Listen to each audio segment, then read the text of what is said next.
always have to hear from others. Yeah. And that's why I'm here, because I think it's the best track I made and people still remember it. Yeah. Yeah. You think they don't listen to the track, they only listen to the information that you crashed the whole... I'm not sure. Yeah. No. I heard that track, it's a great track. And but how many plugins, how many instruments did you use for that? I'm not sure. I used definitely all of them, I think. I used at least every plugin once in that song. But I don't know, I had never counted it. But I needed a new computer to finish it. Oh yeah. And then it worked. Yeah, and then it worked. Yeah. And after I published it, I couldn't open it again. It was bugged. I don't know. And now you can open it again, or is it? I think it's so, gone. Yeah. It's okay. I never reopened it, I think. So sometime. And while he was using all the resources, you are using all the people out there. You have one track with, I read, 500,000. That's not me. Oh, that's not you. So you are the one who wishes to have 500,000 listeners. Maybe. That's a goal, maybe. You are actually taking part in the whole currency discussion. Is that kind of a dream for you to maybe sometime earn some money with the music you are producing? Yeah, for sure. It's lots of time to spend in music, and as I said, really it could be a motivation as well. Yeah. As well to change maybe the way how can I say the typical way to make your music. I mean, you can produce for companies, lots of things you. For a club or for a company or for the heart, for your girlfriend. Yeah. Is that what you're saying? I have no girlfriend, but I mean, if there's some girls outside, come to Cologne. Come to audiotool.com. To Olondro live. Right. Today in the evening. Yeah, I heard you saying that. I have lots of time.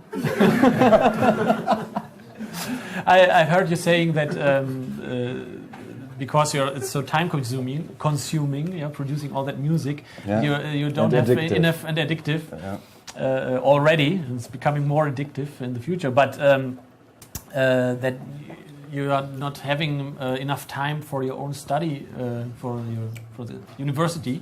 You're from Berlin, right? Yeah, I'm from Berlin, and I just talk a bit. How it started. I mean, no, it's just I had a big break of making. I mean, I'm from like the techno 90s, and I had a really big break, and somehow the Audiotool was again like a session. Mm-hmm. I started with a session, and I liked as well this time, and I had always this feeling there's like a gold digger scenery inside, as well, because of just one synthesizer with a pulverizator, and to get some sounds of less equipment and stuff, and reducing the resources. Inspiring for new music, let's say that way. Yeah, as well, I saw it in many. There were really freaks, and I had. Somehow as well, I missed this many years. There's lots about this artist thing. Everybody wants to be a big DJ and stuff. Yeah. It's like exploding in internet and whatever. And this is how I started at Audiotool. And as well, I used just for speakers, just a stereo stuff with the sound really bad. And nowadays, I have different thinking a bit about it. It's like I look at some tracks and I think the sound is really bad, for example. Mm-hmm. And this is one goal for me, to work on the sound. And it's always like this party tonight. When I choose some tracks, I always recognize that why I just don't work on the sound. I just make any tracks and look on many little details. But for me nowadays, it's nothing more disappointing in a club if you think this is a good track and you play it and it's just making anything.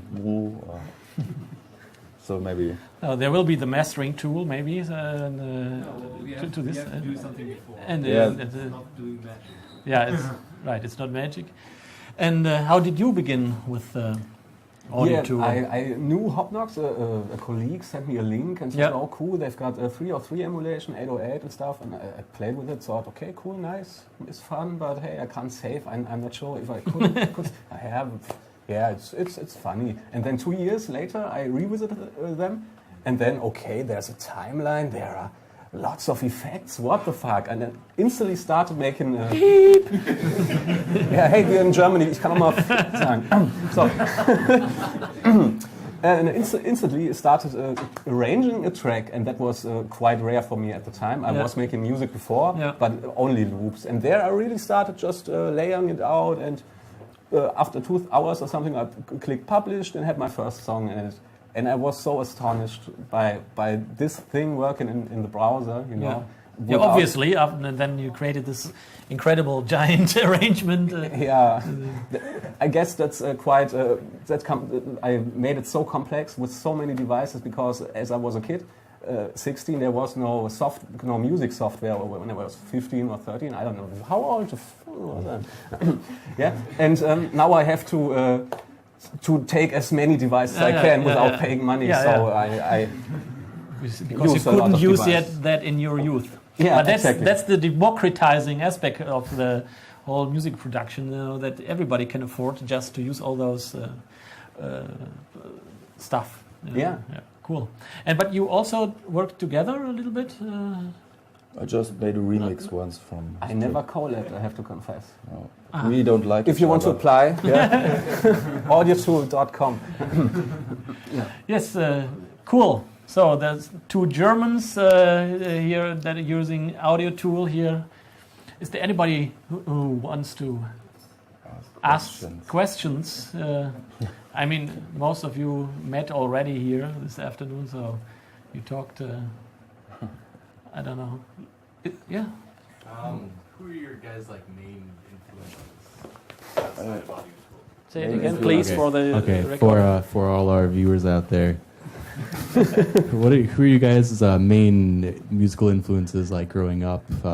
Favorite artist right now, I guess. You want to start?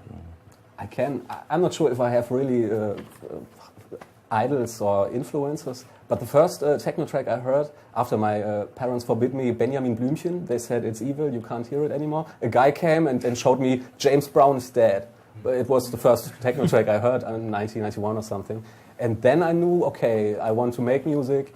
And since then, I liked a lot of different genres and different styles. I was totally drum bass in 2000. Before I was trancey with Talla and So I always hated how people in interviews said, "Yo, we were totally inspired by Kraftwerk." Yeah, and I said, "Oh man, that's such a common thing." So I have to say I don't really know what my influences are for music. I just like music, and if I hear something it's good, I think it inspires me maybe or motivates me, but it's not that I don't know, I have a holy grail where the best music is on and I try to be like them, so I think I can't answer your question properly.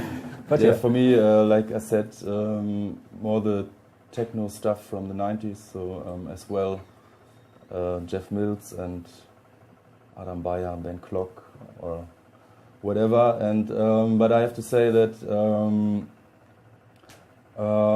that is one point. For example, this experiment was always a point, and you do at Audiotool lots of stuff. Maybe you do just for fun, and at the end maybe you don't like it. That's one point of being really happy about your result. There's this point of just make something for fun, but as well it's fun to have something you like, and that's I know that many people have this problem that to say at the end, this is really a track I would like to listen to. So are you sometimes disappointed about your own songs? Yeah, this sounds like. It's often if I mix it in proper master tracks from. I mean, it's often the transaction with other tracks which are at the moment played in a club. It's often it's not that my track has to be bad. It's often that just it doesn't fit to the place where it's played. Yeah, the transaction is often like somehow the people make like this. Yeah, it's.